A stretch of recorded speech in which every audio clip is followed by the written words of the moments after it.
उमेश चंद शास्त्री जी, अपने उस वायदे को याद रखना जिसमें आपने कहा है कि भगवान के आगे कोई दास लिखा बता देगा। कबीर दास जी महाराज के सामने नाम के आगे दास लगा हुआ है। भगवान के किसी नाम के आगे दास कोई निकाल करके बता दे मुझे, तो मैं कथा छोड़ दूं। तो अपने इस वायदे को याद रखना। हम आशा करते हैं कि आप थूक के नहीं चाटेंगे। सदगुरुदेव की जय। बंदी छोड़ कबीर साहेब की जय। दादा गुरु रामदेवानंद जी महाराज की जय। बंदी छोड़ सतगुरु रामपाल जी महाराज की जय हो। सर्व संतों की जय, सर्व भक्तों की जय, धर्मी पुरुषों की जय। गुरु को कीजिए दंडवत, कोटि कोटि प्रणाम। कीट न जाने व्रंग को, गुरु कर लो आप समान। पानी से पैदा नहीं, श्वासा नहीं शरीर। अन्न आहार करता नहीं, ताका नाम कबीर।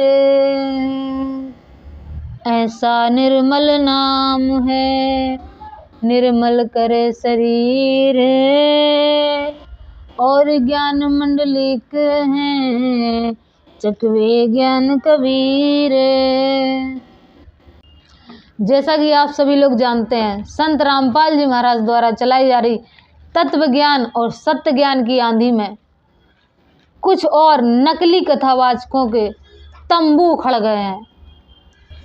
भाइयों, जैसे कि आप सभी लोग जानते हैं, भारत में कथावाचकों की बाढ़ सी आ गई है। ऐसे ही में कुछ कथावाचक आजकल पोथी कांख में दबा के और चल देते हैं कथा वाचने के लिए, पैसा कमाने के उद्देश्य से, धन कमाने के उद्देश्य से।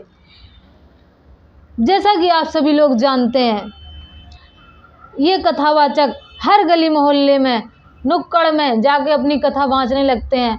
कुछ ना कुछ धन तो इनको मिल ही जाता है। भारत में इस तरीके से बेरोजगारी का आलम हो गया है कि ये लोग अब शॉर्टकट अपनाने लगे हैं अपने घर और परिवार को चलाने के लिए। इन लोगों ने कथा का एक नया जरिया खोल लिया है।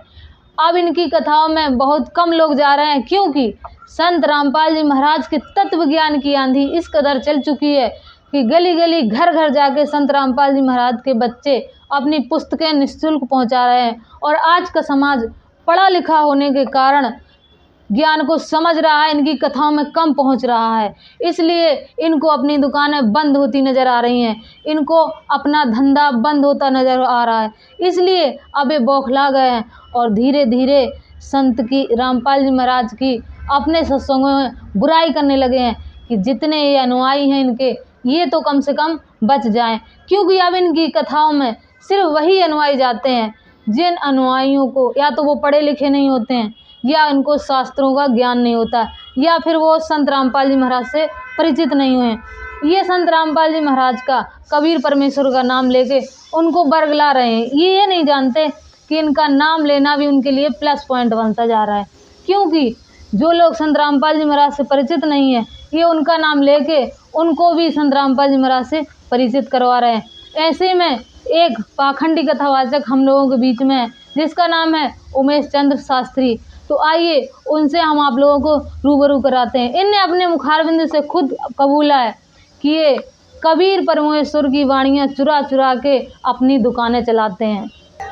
कबीर दास जी तो हम भी मानते हैं, उनके कितने भजनों को हम गाते हैं, कितने उनके दोहावली को हम लोग गाते हैं, और उनके संपूर्ण जो उनका दर्शन है उसको पढ़ करके हर कथावाचक हर अपनी कथा में दृष्टांत के रूप में लोगों को सुनाता है। तो उमेश चंद शास्त्री जी, अपने उस वायदे को याद रखना जिसमें आपने कहा है कि भगवान के आगे कोई दास लिखा बता देगा तो मैं अपनी कथा वाचना बंद कर दूंगा। तो मैं आज जो प्रमाण दिखाने जा रही हूँ, अगर इसके बाद आपने कथा वाची तो सारा समाज यही समझेगा कि आपने थूक के चाट लिया। आज जो प्रमाण है वो तो सिर्फ ट्रेलर है। अगर उसके बाद भी आप नहीं मांगने तो प्रमाण तो बहुत सारे हैं हमारे पास दिखाने के लिए। पहले समाज पढ़ा लिखा नहीं था तो ये कथावाचक मूर्ख बना लेते थे, आज फिर ये कथावाचक मूर्ख बनाने चले हैं। देखिए इनकी एक वीडियो। संत रामपाल की निंदा कर रहे हैं। कबीर दास जी महाराज के सामने नाम के आगे दास लगा हुआ है। भगवान के किसी नाम के आगे दास कोई निकाल करके बता दे मुझे, तो मैं कथा छोड़ दूं। नहीं तो अपने इस वायदे को याद रखना। हम आशा करते हैं कि आप थूक के नहीं चाटेंगे। चलिए देखते हैं एक प्रमाण। वही रामचरितमानस है, तुलसीदास जी द्वारा रचित है। ये गीता प्रेस गोरखपुर से प्रकाशित, टीकाकार इसके यही हनुमान प्रसाद पोदार। इसमें हम लोग देखते हैं, ये देखिए यहाँ पर, तो भगवान सकल उर्वासी करिए मोहि रघुवर की दासी। तो सबके हृदय में निवास करने वाले भगवान मुझे रघु श्रेष्ठ श्री रामचंद्र जी की दासी अवश्य बनाएं।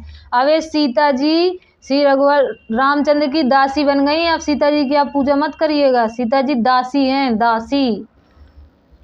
ये तो एक प्रमाण हो गया। अब दूसरा देखिए श्री रामचरितमानस से। ये वही रामचरितमानस है, मास प्राण नवा विश्राम। नाथ शंभु धनु भंज निहारा, हुई है क्यों एक दास तुम्हारा। कह रहे हैं, ये श्री रामचंद्र जी कह रहे हैं परशुराम से कि एक दास आपका होगा जिसने धनुष तोड़ा है। वो एक दास आपका ही है जिसने धनुष तोड़ा है। हे नाथ शिव जी के धनुष को तोड़ने वाला आपका कोई एक दास ही होगा। अब धनुष किसने तोड़ा था? श्री राम ने। तो राम खुद स्वीकार कर रहे हैं कि मैं एक दास हूँ, मैं एक दास हूँ। राम ने खुद स्वीकार कर लिया कि मैं दास हूँ। तो अब राम को भगवान नहीं मानना, राम ने खुद स्वीकार है कि मैं दास हूँ। भगवान के आगे दास लिखा बता दे, देखो वो राम ने खुद कह दिया कि मैं एक दास हूँ। अपनी कथा मत बाँचना। अब ये तो यहीं छोड़िए, अब एक और प्रमाण दिखाते हैं आपको। ये वही रामचरितमानस है, ये सुंदरकांड।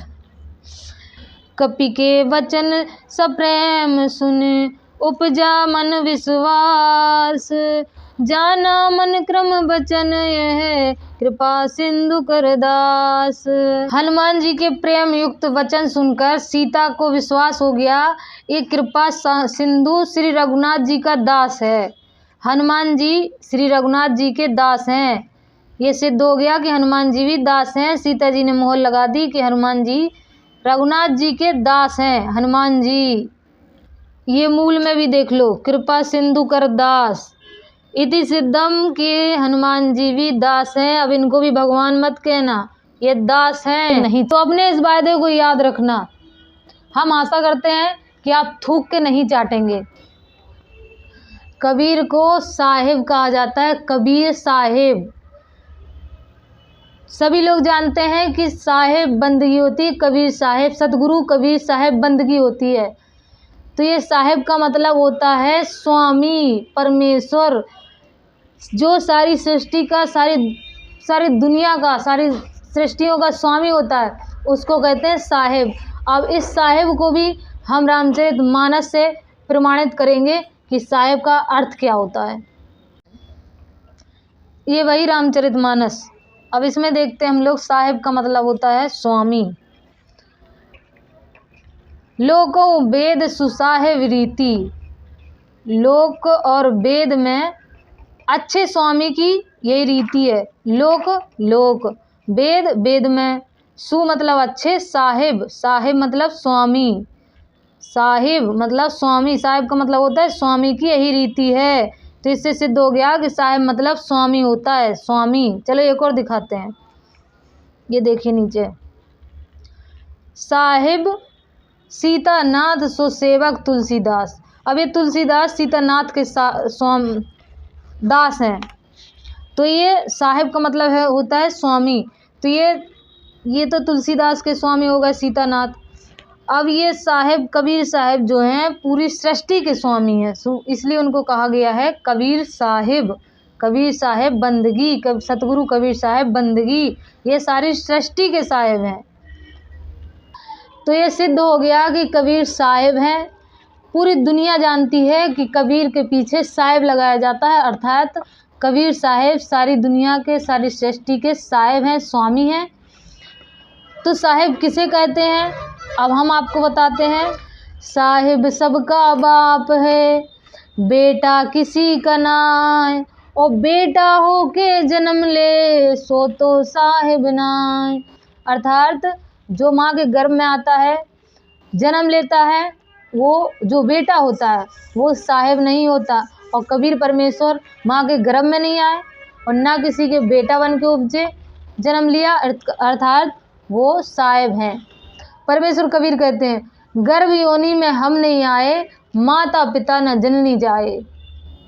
और परमेश्वर कबीर कहते हैं, माता पिता हमरे कछु नाही, ना हमरे घर दासी, जुल्हे का सुत आन कहाया, जगत करे मेरी हासी। इति सिद्धम, परमेश्वर कबीर ही साहिब हैं, बाकी सब नकली साहिब हैं। क्योंकि परमेश्वर कबीर स्वयंभू हैं। जब मन करता है, जो मन करता है वो रूप बना के धरती पर आते हैं, और जब मन करता है अपने निज धाम सतलोक चले जाते हैं। अब देखिए, उमेश चंद्र शास्त्री परमेश्वर की एक वाणी को लेके भोली भाली जनता को मूर्ख बनाने पर तुले हैं। देखिए इनकी एक झलक। उन लोगों से ये जानना चाहता हूँ कि अगर कबीरदास जी भगवान हैं तो कबीरदास जी के ही द्वारा तो ये दोहा रचा गया है, जिसको गुरु गोविंद दो खड़े काके लागों पाए, बलिहारी गुरु आपने गोविंद दियो बताए। तो उन कबीरदास जी की दृष्टि में वो गोविंद कौन है? उमेश चंद्र शास्त्री, आपने अधूरी वाणी से भोली भाली जनता को फंसा रखा है। कहते हैं अधूरा ज्ञान फंसा दे ध्यान। तो हम आपको पूरी वाणी बताते हैं। कहते हैं, कबीर साहब की वाणी है, गुरु गोविंद दो खड़े काके लागू पाए, और बलिहारी गुरु आपने गोविंद दियो बताए।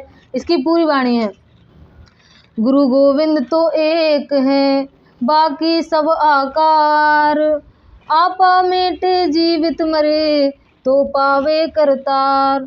अर्थात परमेश्वर गुरु और गोविंद दोनों एक हैं। अब वो गोविंद कौन है हम आपको प्रमाण के साथ बताएंगे। तब तक परमेश्वर की एक वाणी से और परिचित होइए। राम कबीर एक है, दूजा कबो न होय, दो कर दे सो जानिए, सतगुरु मिला न होय। आइए चलते हैं उस प्रमाण की ओर। श्री कृष्ण के परम भक्त थे मलुक सेठ, कड़ाधाम उत्तर प्रदेश वाले। बाद में कबीर परमेश्वर से मिलने के बाद परमेश्वर कबीर साहब के भगत बने, और उनकी वाणियों से बच्चा बच्चा परिचित है, क्योंकि पुस्तकों में भी उनकी वाणियाँ लिखी हुई हैं। पूरे भारत देश में जगह जगह उनके मंदिर भी बने हुए हैं। बहुत मार्मिक और महान संत कहे हैं मलुक दास जी। परमेश्वर कबीर से नाम दीक्षा के बाद वो मलुक सेठ से मलुक दास हो गए थे। अब हम लोग उनकी वाणियों से देखते हैं प्रमाण। कबीर साहिब की भेंट के बाद अनेक चमत्कार किए उन्होंने। पूरे विश्व में उनके मंदिर बने हुए हैं। आइए उनकी वाणियों से एक झलक देखते हैं हम लोग। पहले मलुक राम जी श्री कृष्ण जी के पुजारी थे, हिंदू धर्म में जन्म होने के कारण, और महिमा सुना करते थे कि श्री कृष्ण जी जब बंसुरी बजाते थे पशु पक्षी आ जाते थे उनके पास, गायें भी बैठ जाती थी। तब मलुक दास जी ने एक दो प्रश्न किया था प्रभु जी से कि ऐसे ऐसे सुना है जी, कृष्ण भगवान जब बंसुरी बजाते थे वह गौएं आ जाती थी, बैठ जाती थी, उनकी प्यार से सुनते थे। क्योंकि हम बहुत दिनों तक उस पुराने रंग में रंगे रह जाते हैं, थोड़ी बहुत श्रद्धा उनमें रह जाती है हमारी। उसको समाप्त करने के लिए प्रभु अपनी प्यारी आत्मा को अपने शरण में लेने के लिए क्या क्या लीला करता है। कुछ एक दिन परमात्मा ने कहा, चल भाई मलुकदास, आज हम भी एक बंसुरी बजा के दिखावांगे तेरे उस जमुना के किनारे पे। परमात्मा ने ऐसे हाथ किया, हाथ में बंसुरी आ गई। वो कद्दे ना बजाया करते, वो तो मालिक थे। बंसुरी आ गई और फिर परमात्मा ने वह बंसुरी बजानी शुरू की उस कालंद्री यानी यमुना के तीर पे, किनारे पे। कहते हैं ऊपर से आसमान में देवता लोग भी नीचे को आगे अपने वाहन लेकर के आसपास छा गए और मुल्कदास चारों तरफ देख रहा है। पशु पक्षी भी आसपास आकर के बड़े शांतपूर्वक बैठ गए और दरिया का जल भी कति स्टेबल हो गया, डट गया, रुक गया। जब परमात्मा ने वह बंसुरी बजाई, उसके विषय में कह रहे हैं, एक समय गुरु बंसी बजाई कालंदरी के तीर, एक समय गुरु बंसी बजाई कालंदरी के तीर, सुर नर मुनि जन सब थकत बहे वो रुक गया दरिया नीर, जब रे मन परमेश्वर नाम कबीर। अब तुलनात्मक बताते हैं, तुम श्री कृष्ण जी की महिमा गाते हो, अब कबीर जी की सुन लो, उन्होंने भी ये लीला करके दिखाई, उसमें ऐसा कमाल कर दिया। जपो रे मन साहिब नाम कबीर, जपो रे मन परमेश्वर नाम कबीर। मलुकदास जी ने कहा कि जपो रे मन परमेश्वर नाम कबीर, मतलब परमेश्वर कबीर है उनके। एक समय गुरु बंसी बजाई कालंदरी के तीर, उनके गुरु कौन थे? कबीर परमेश्वर। एक समय गुरु बंसी बजाई कालंदरी के तीर, सुर नर मुनि सब थक गए रुक गया दरिया नीर, जपो रे मन परमेश्वर नाम कबीर। काशी तज गुरु मगहर आए दोनों दीन के पीर, काशी तज गुरु मगहर आए दोनों दीन के पीर, कोई गाड़े कोई अग्नि जलावे ढूंढ न पाए शरीर, जपो रे मन परमेश्वर नाम कबीर। चार दाग से सतगुरु न्यारे अजरो अमर शरीर। अब ये चार दाग कौन से हैं? एक जला देते हैं, एक जमीन में गाड़ देते हैं, एक पानी में बहा देते हैं, और एक होते हैं पारसी, वो आकाश में एक छतनुमा बना के वहाँ बॉडी को रख देते हैं, वहाँ पर गिद्ध पशु पक्षी नोच नोच के उसको खा लेते हैं। तो ये चारों दाग में कबीर परमेश्वर नहीं आए, क्योंकि कबीर परमेश्वर सा शरीर सतलोक गए थे, वो साकार परमात्मा है, साकार परमेश्वर है, सा शरीर आते हैं सा शरीर चले जाते हैं। इसीलिए कह रहे हैं चार दाग से सतगुरु न्यारे अजरो अमर शरीर, दास मलूक सलूक कहते हैं खोजो खसम कबीर, जपो रे मन साहिब नाम कबीर, जपो रे मन परमेश्वर नाम कबीर। तो भाइयों, इस कथावाचक का भी अब तंबू उखड़ गया है। मेरा वीडियो बनाने का मकसद किसी की निंदा करना नहीं है, इस वीडियो बनाने का मकसद सिर्फ इतना है, भोली भाली जनता को बरगलाने का काम आप लोग बंद करें और ये तत्व ज्ञान समझें, परमेश्वर की वाणियों को समझें। थोड़ी बहुत एक दो वाणी लेके अपनी कथाओं को चलाना, अपनी दुकान चलाना बंद करें, क्योंकि मनुष्य जन्म अनमोल है, बार बार नहीं मिलता। इसमें आपको भी समझना चाहिए और अपना कल्याण करा लेना चाहिए। परमेश्वर कबीर साहब पूर्ण परमेश्वर हैं, ये सिद्ध हो चुका है। तो आप लोग भी आइए और नाम दीक्षा लीजिए। आप लोग भी हमारे भाई हैं और हम लोगों का कर्तव्य बनता है कि आप जैसे भाइयों को भी समझाएं, ज्ञान से परिचित करवाएं। तो आप लोग भी मान बड़ाई छोड़िए, मान बड़ाई छोड़ के कहते हैं आपा मेटे हरि भजे, अपने आप को छोड़ दीजिए कि आप कोई संत हैं, आप कथावाचक हैं, आप पदवी पर हैं। सब कुछ छोड़ दोगे आप जब, तभी आपको परमेश्वर मिलेंगे। अहंकार में तो रावण को भी कुछ प्राप्त नहीं हुआ, सोने की लंका भी जल के चली गई। तो अहंकार त्यागिए और परमेश्वर कबीर से नाम दीक्षा लीजिए। संत रामपाल जी महाराज से, उन्हीं के अवतार वर्तमान समय में इस धराधाम पर प्रस्तुत हैं। तो नामदान लीजिए, अपना कल्याण करिए। सभी भाइयों को सत्कार।